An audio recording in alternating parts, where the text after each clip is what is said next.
ओम अज्ञानतिमिरान्धस्य ज्ञानाञ्जनशलाकयः चक्षुरुन्मिलितं येन तस्मै श्रीगुरुवे नमः। हरे कृष्णा। तो आज का हमारा विषय है परम एकादशी। भगवान श्री कृष्ण और युधिष्ठिर महाराज के बीच संवाद के रूप में इस एकादशी के महात्म्य का वर्णन मिलता है। एक बार युधिष्ठिर महाराज ने भगवान श्री कृष्ण से पूछा कि हे गोविंद, अधिक मास के कृष्ण पक्ष की एकादशी का नाम क्या है और इस एकादशी के महात्म्य के बारे में वर्णन कीजिए। तब भगवान श्री कृष्ण ने कहा, हे राजन, इस एकादशी का नाम परम एकादशी है। यह एकादशी भुक्ति तथा मुक्ति देने वाली है। अन्य एकादशी जैसे ही इस एकादशी को करना चाहिए। इस दिन व्रतधारी व्यक्ति को सभी का पालन करने वाले भगवान श्री गोविंद की पूजा करनी चाहिए। कौंपिल्य नगर के ऋषि द्वारा सुनी हुई कथा में आपको कहने जा रहा हूँ, ध्यान से सुनिएगा। आगे भगवान कहते हैं कि सुमेध नामक एक पवित्र ब्राह्मण था। वो अपने पवित्र नामक पतिव्रता पत्नी के साथ कौंपिल्य नगर में रहता था। गत जन्मों में किए गए पाप कर्म के कारण उसकी स्थिति दिन ब दिन बिगड़ती जा रही थी।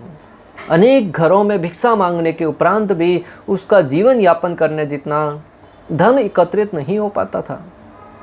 अपने पति की सेवा करते हुए बिना किसी कंप्लेन के उसकी पत्नी थी। वो कभी कभी भूखी रहकर भी घर में आने वाले अतिथियों का सत्कार, उनकी सेवा, उनको लिए भोजन बनाती थी। अपने पत्नी की दिन ब दिन कमज़ोर होती जा रही स्थिति को देखकर ब्राह्मण को दया आई।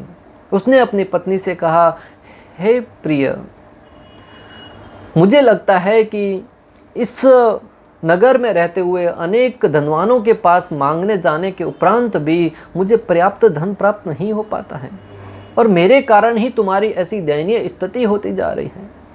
अतः मैं विचार कर रहा हूँ कि मैं अन्य किसी शहर में जाकर, परदेश जाकर कुछ धन कमाकर लेके आऊँ। इसमें तुम्हारी क्या राय है? तब सुंदर पवित्र पत्नी ने कहा, हे स्वामी, मुझे लगता है कि जो व्यक्ति पूर्व जन्म में पाप कार्य करता है या पुण्य कार्य करता है, उसी का इस जन्म में उसको फल भुगतना पड़ता है। जो व्यक्ति पूर्व जन्म में दान देता है, यानी विद्या दान देता है, धन का दान देता है, उसको इस जन्म में वही दान प्राप्त होता है। हो सकता है कि आपने और मैंने पूर्व जन्म में किसी प्रकार का पुण्य या दान नहीं किया होगा, इसी कारण इस जन्म में हमारी ये स्थिति बनी हुई है और आपसे दूर रहकर मैं एक क्षण भी जीवित नहीं रह पाऊंगी। अन्यों के तानों से दुखी होकर मैं आहत होंगी। अतः मेरा निवेदन है कि आप यहीं रहकर जो हमारे भाग्य में लिखा हुआ है उसके अनुसार हम जीवन यापन करेंगे।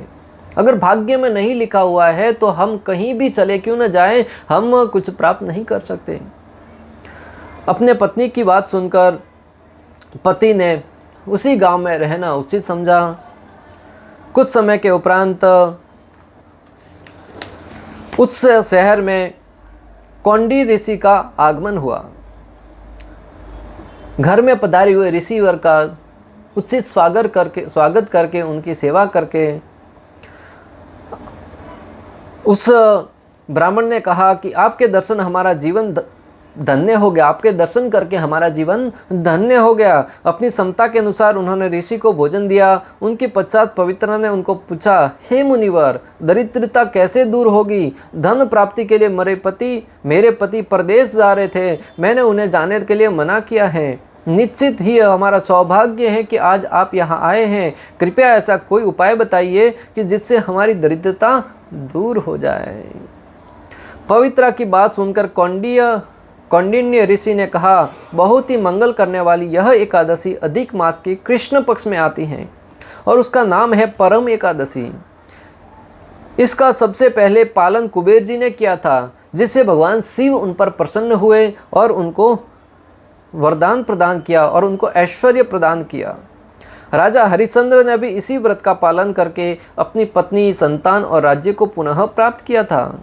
इसीलिए हे सुंदरी, तुम भी इस व्रत का पालन करो और तुम्हारे सौभाग्य का दरवाजा खुल जाएगा। भगवान श्री कृष्ण ने कहा कि हे पांडुपुत्र, परम एकादशी के विषय के पश्चात कौंडिन्य मुनि ने पंचरात्रि व्रत के बारे में कहा। पंचरात्रि व्रत का पालन करने से मुक्ति प्राप्त होती है। परम एकादशी के दिन से ही पंचरात्रि व्रत प्रारंभ होता है। जो भी पाँच दिन इस व्रत का पालन करता है वह अपने माता पिता के साथ वैकुंठ लोक को प्राप्त करता है। कौंडिन्य ऋषि के कहे अनुसार पति पत्नी इस व्रत का पालन किया। पंचरात्रि व्रत के पालन से ब्रह्मदेव की प्रेरणा से राजकुमार उनके घर आया और उनकी सुविधा उपलब्ध है ऐसा घर दिया। साथ ही गाय भी ब्राह्मण को दान में दी। इस कृत्य से राजकुमार को भी मृत्यु के पश्चात वैकुंठ प्राप्त हुआ। इस प्रकार मनुष्यों में ब्राह्मण श्रेष्ठ हैं, चतुष्पाद प्राणियों में गौमाता श्रेष्ठ हैं, देवताओं में इंद्र, उसी प्रकार सभी मासों में अधिक मास सर्वश्रेष्ठ हैं। अतः उस अधिक मास में आने वाली एकादशी का भी महात्म्य हजारों गुना अधिक बढ़ जाता है, जो लगभग 33 महीनों के बाद एक बार आता है। लगभग 3 वर्ष के बाद ये अधिक मास आता है। इस महीने की पद्मिनी और परम ये दोनों एकादशी भगवान श्री हरि को बहुत ही प्रिय हैं। मानव देह प्राप्त करके भी कोई भी एकादशी व्रत का पालन नहीं करता तो उसे 84 लाख योनि में सुख प्राप्त नहीं हो सकता, केवल उसे दुख ही प्राप्त होता है। पूर्व जन्म के पुण्य से ही मनुष्य देह की प्राप्ति होती है। इसलिए हर एक को अवश्य ही एकादशी व्रत का पालन करना चाहिए। यह सुनकर पांडवों ने अपनी पत्नी सहित इस पवित्र एकादशी के व्रत का पालन किया और अपने जीवन में अनेक प्रकार से भगवान श्री गोविंद को, भगवान श्री केशव को प्रसन्न किया। इस प्रकार आप सबसे भी निवेदन है कि इस एकादशी व्रत का पालन विधि विधान के साथ करें, जिसका हजारों गुना अधिक लाभ प्राप्त होने वाला है। इस प्रकार परम एकादशी की महिमा का वर्णन पूर्ण हुआ। अंत तक हमारे साथ बने रहने के लिए आप सभी का हृदयपूर्वक, प्रेम पूर्वक बहुत बहुत धन्यवाद। श्रील प्रभुपाद की जय।